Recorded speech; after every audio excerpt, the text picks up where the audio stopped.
गरमागरम चहा घे.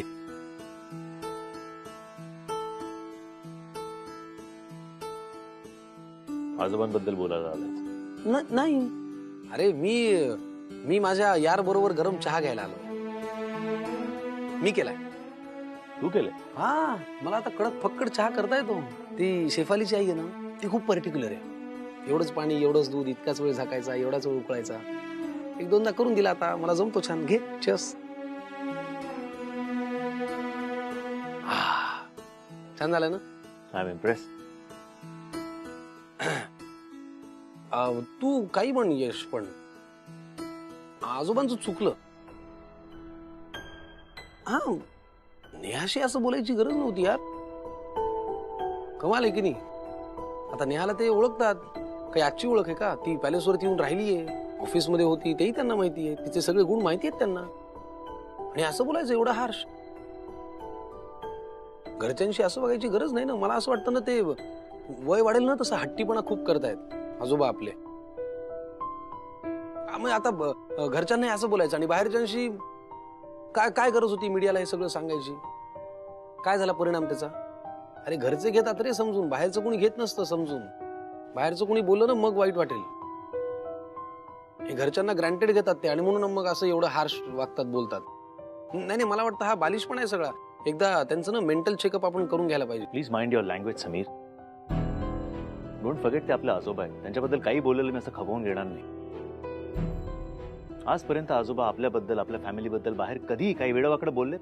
कशावरून ते आजही असं काही बोलले असतील? मीडियावाले काय बोलतात त्याच्यावर माझा अजिबात विश्वास नाही. माझी खात्री आहे आजोबा असं कधीच बोलणार नाही. I know him. मी ओळखतो आजोबांना. एक्झॅक्टली, मला हेच म्हणायचं. आजोबांना घरातल्या कुणाही पेक्षा जास्त तू चांगला ओळखतोस.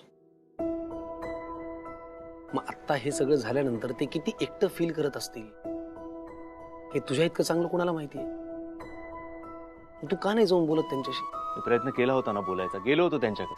त्यांना चेहराही बघायचा नाहीये माझा. मग काय झालं? परत जाऊन बोललास तर काही प्रॉब्लेम आहे का? नंतर बघू. का पण नंतर बघू? हा म्हणजे चालढकल ऍटिट्यूड झाला ना. गोष्टी अशा पुढे ढकलून होत नसतात, त्या बोलून सॉल्व्ह करायला लागतात. आणि आजोबांशी नाही तू कुणाशी बोलणार? मला अजूनही वाटतं तू जा आणि त्यांच्याशी बोल काय ते. तुला आठवतंय तू 7वीत असताना काय झालं होतं? तुला कमी मार्क्स मिळाले होते. तुला भीती वाटत होती आजोबा काहीतरी बोलतील, ओरडतील. पण उलट आजोबा वाट पाहत होते. तू येशील, त्यांना स्वतःहून सांगशील. आणि जेव्हा त्यांना कळलं तेव्हा काय म्हणाले ते? अजिबात चिडले नाहीत यार ते. उलट मला शांतपणे येऊन समजावलं की आयुष्यात अडचणी येत राहतात, कमी जास्त होत राहतं, पण गोष्टी अशा टाळायच्या नसतात. Face life as it comes. हेच मला तुला आत्ता सांगायचंय. का टाळतोस तू त्यांच्याशी बोलणं? जा, बोल, सॉल्व्ह कर, फेस कर. मला वाटलं तू मित्राबरोबर चहा प्यायला आलाय. काय ना ब्रो, कोणीतरी असं म्हणलंय की फक्त चहा नसतो घ्यायचा, त्याच्याबरोबर खुसखुशीत, रसरशीत अशा मस्त अशा बस बस, गप्पा जरा. हेच सगळं बोलायचं होतं. मला कोणीतरी सांगितलंय की समीर, तू जर मनात आणलंस ना काही करू शकतोस. म्हणून मी प्रयत्न केला. सो प्रयत्न सक्सेसफुल, राईट? कोणीतरी तुला सांगितलंच आहे की तू मनात आणलंस तर काही करू शकतो.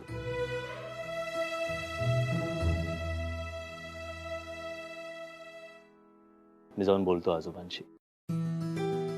थँक्स. मी आलो.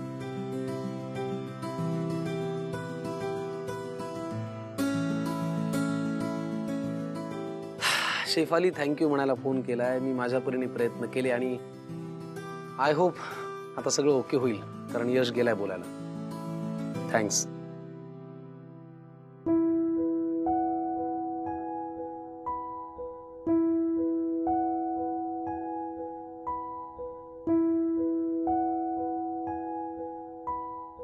सुखी रहा.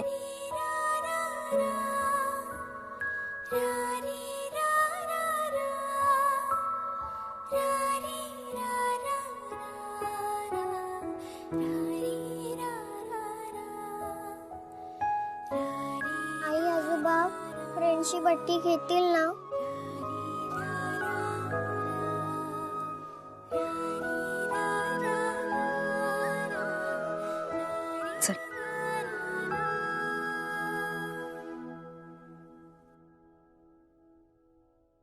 अरे ही कधी आली? पप्पांशी बोलायला आली की काय? नेहा,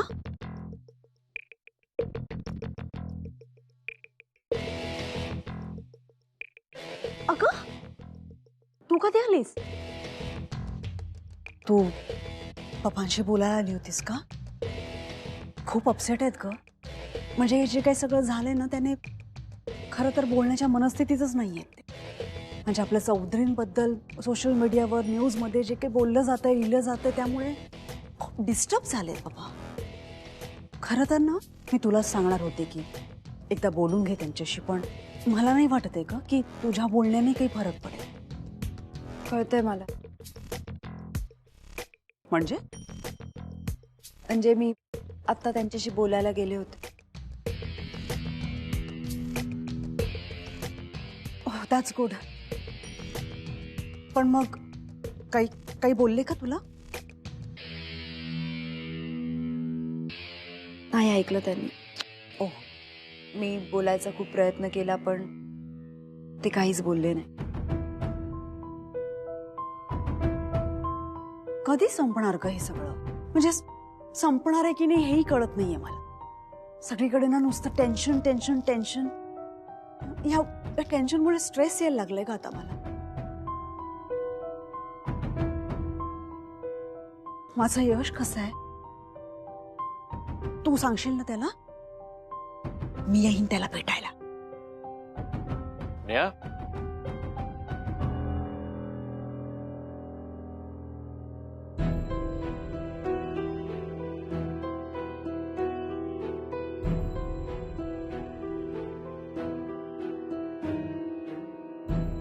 तुम्ही इकडे काय करता?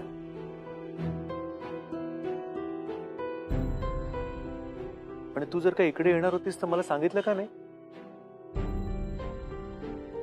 निदान आपल्यात तरी आपण काय लपवू नये नेहा. हेच तर मी त्या दिवशी सांगत होतो ना.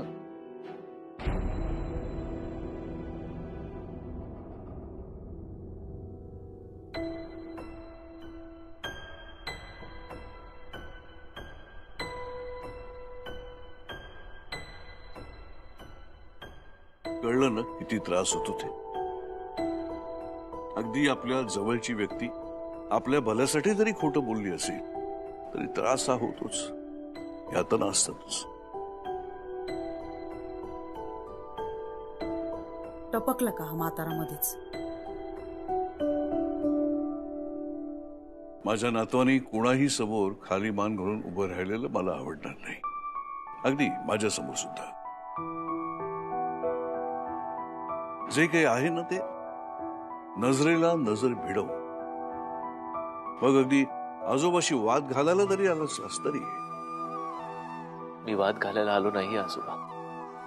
माहिती, पण तू जर 2 पावलं पुढे आला असलास तर मलाही 2 पावलं पुढे यायला हवं ना.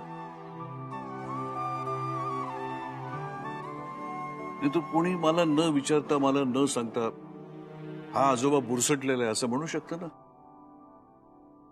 नाही का?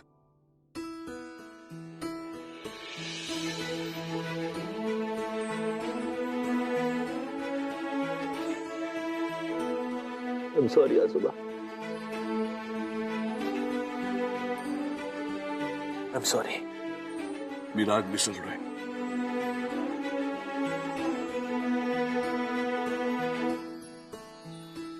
पण आता ते तुझ्यामुळे नाही. नेहा आणि परीमुळे.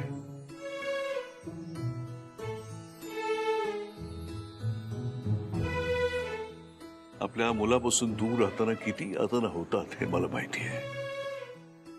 आणि खोटं बोलणं हे मला सहन होत नाही.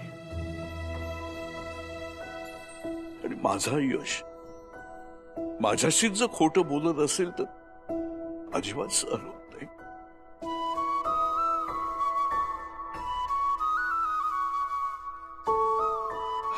असो, झालं ते झालं. थँक्यू आजोबा. खरं म्हणजे मी परी आणि नेहाला थँक्यू म्हणायला पाहिजे. गुणी आईची गुणी लेक आहेस तू.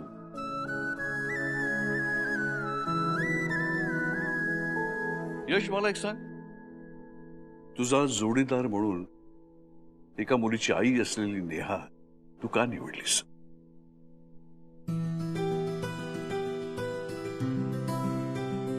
नेहा साधी आणि सरळ तर आहेच, पण तिच्यामध्ये एक खरेपण आहे, एक सच्चेपण आहे. अतिशय प्रामाणिक आहे ती. नेहमी स्वतः आधी इतरांचा विचार करत असते. तिच्या कामात तर ती चांगली आहेच, हुशार आहे, पॉझिटिव्ह आहे, पण त्याहीपेक्षा ती मनाने खूप जास्त चांगली आहे. आणि तिच्या मनाचं सौंदर्य तिच्या चेहऱ्यावर, तिच्या डोळ्यात, तिच्या हसण्यात सतत रिफ्लेक्ट होत असतं. इतकी वर्ष तिने हे सगळं इतकं छान मॅनेज केलंय. परीला वाढवण्यात कधीही काही कमी पडू दिलं नाही. खूप कष्ट केलेत आजोबा तिने, पण परीला वाढवताना कधीही तिच्या चेहऱ्यावर दुःख आलं नाही. परीवर केलेले संस्कार, तिला दिलेलं प्रेम, हे परीच्या वागण्यातनं सतत दिसत असतं. आणि तेव्हाच मला जाणवलं आजोबा, मला आणि माझ्या घराला जर का कोणी जपू शकतं ते फक्त नेहा आहे. आणि तुम्हीच म्हणता ना आजोबा, बायको ही आपली आई सुद्धा असते. सुरुवातीला ती प्रेम करते आणि मग आयुष्यभर माया करते, जीव लावते, आपल्याला सांभाळते. मला माझी मैत्रीण, माझी बायको आणि माझी आई तिन्ही या नेहामध्ये मिळालं. खूप नशीबवान आहे मी आजोबा. मला खात्री आहे, मला आणि माझ्या परिवाराला जर का कोणी सुखी ठेवू शकत असेल तर ती फक्त नेहा आहे.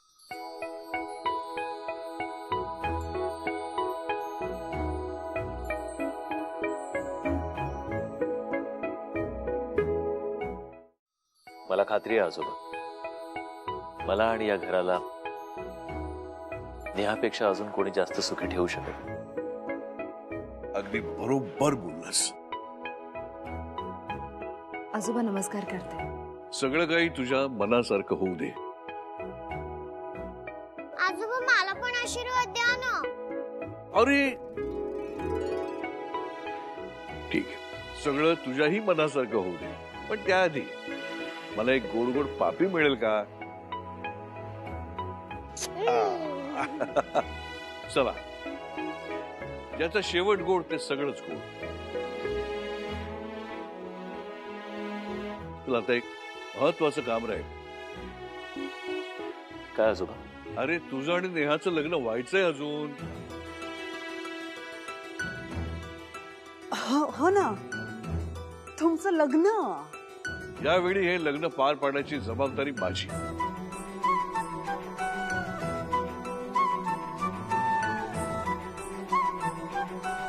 तेव्हा मी यशला घेऊन उद्या तुमच्याकडे येईन आणि तुला रीतसर मागणी घालून मी.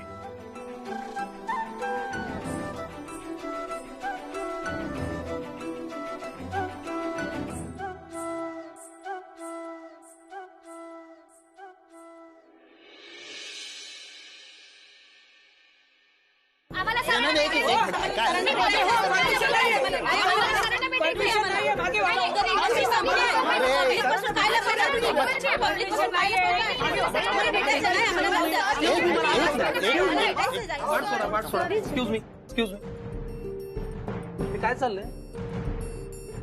सर, जगन्नाथ चौधरी आणि यशवर्धन चौधरी यांच्यामध्ये कायमची अटी निर्माण झाली, हे खरं आहे का? खरं तर असं नाहीये, पण ह्या सगळ्याचा कंपनीवर आणि बिझनेसवर काय परिणाम होईल असं वाटतंय तुम्हाला? यशवर्धन चौधरी यांनी चौधरी इंडस्ट्रीमधनं एक्झिट घेतली आहे, मग याचा पुढचा वारसदार कोण हे असणार? पहा, तुम्ही जे जगन्नाथ चौधरीने एवढा टोकाचा निर्णय का घेतला? हे समोर आले हे इतकंच खरं आहे की आणखी काही आहे? या प्रकरणामुळे कंपनीचे शेअर्स पडलेत, त्यामुळे कंपनीच्या बिझनेसवर काय परिणाम होईल असं तुम्हाला वाटतं? मग तुमचं आणि कंपनीतल्या इतरांचं जॉबचं काय?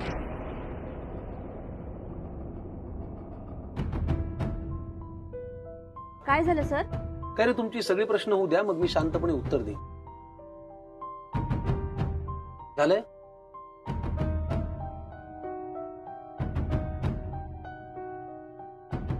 एकतर सगळ्यात पहिली गोष्ट, तुमच्या सोर्सेस कडनं तुम्हाला जी काही माहिती मिळाली ती खोटी आहे. अफवांवरती विश्वास ठेवू नका. यशवर्धन चौधरी आणि जगन्नाथ चौधरी यांच्यामध्ये सगळं काही आलबेल आहे. पण मग ते नेहा कामत प्रकरण? प्रकरण? तुम्ही एक मुलगी आहात ना, तुम्ही काय बोलताय? तुम्हाला कळतंय का? नेहा कामत ही यशवर्धन चौधरी यांची होणारी बायको आहे. लग्न ठरलं का त्यांचं? ठरलं नाहीये, पण ठरणार आहे. आणि जेव्हा ठरेल तेव्हा मी स्वतःहून तुमच्याकडे पत्रिका घेऊन येईन, तेव्हा त्याची सुद्धा इतकीच मोठी ब्रेकिंग न्यूज करायला लागेल तुम्हाला. ओके?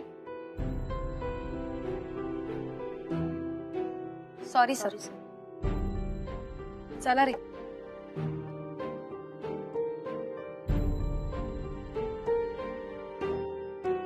चला कामाला लागा.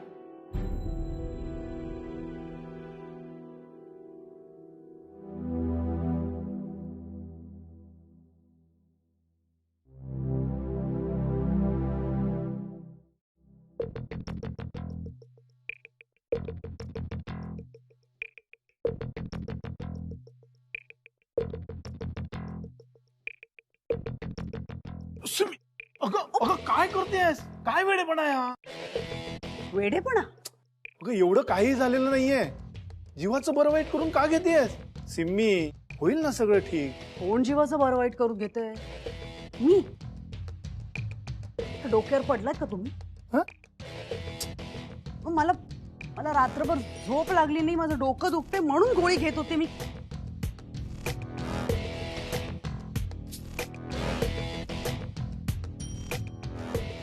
यशचं आणि पप्पांचं नातं इतक्या लवकर जुळेल असं वाटलं नव्हतं मला. हो, पण त्यांचं नातं तसंच आहे ना सिम्मी. अगं हा विचार डोक्यातून काढून टाक. हे बघ, एवढं सगळं केलंस, मी सुद्धा आपला संसार व्यवस्थित चालावा म्हणून तुला कधी विरोध केला नाही, पण थांबू शकलीस का? आज सुद्धा पप्पांचं आणि यशचं नातं तसंच आहे. यश सुद्धा नेहाच्या पाठी अगदी ठामपणे उभा आहे. मला वाटतं ना, त्यांची रेशीम गाठ स्वर्गातच बांधली गेली असणार. आणि असं असेल ना तर कुणीच काही करू शकणार नाही.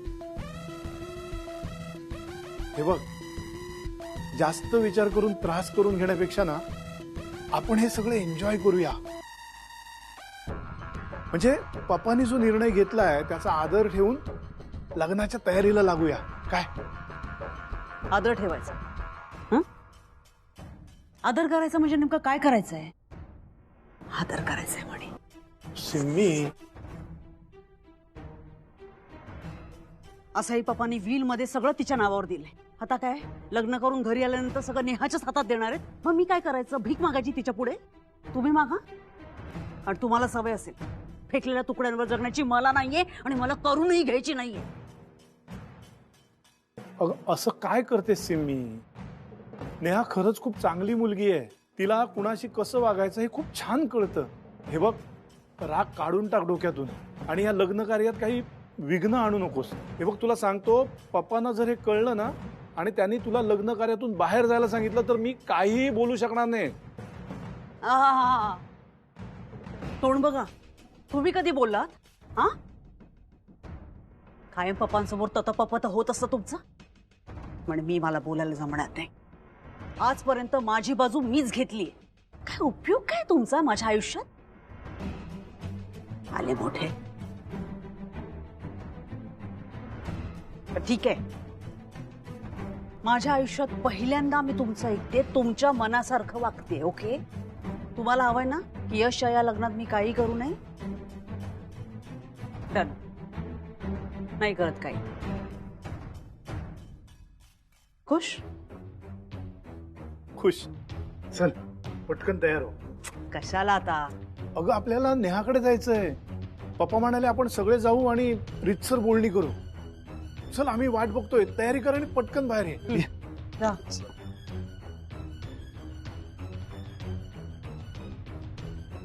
बेगानी शादी में ये सत्यजित दीवाना. असं झालं.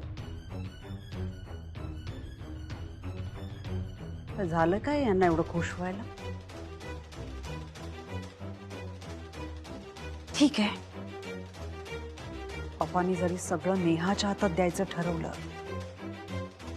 तरी ह्या घरात नेहा मात्र माझ्याच हिशोबाने वागणार.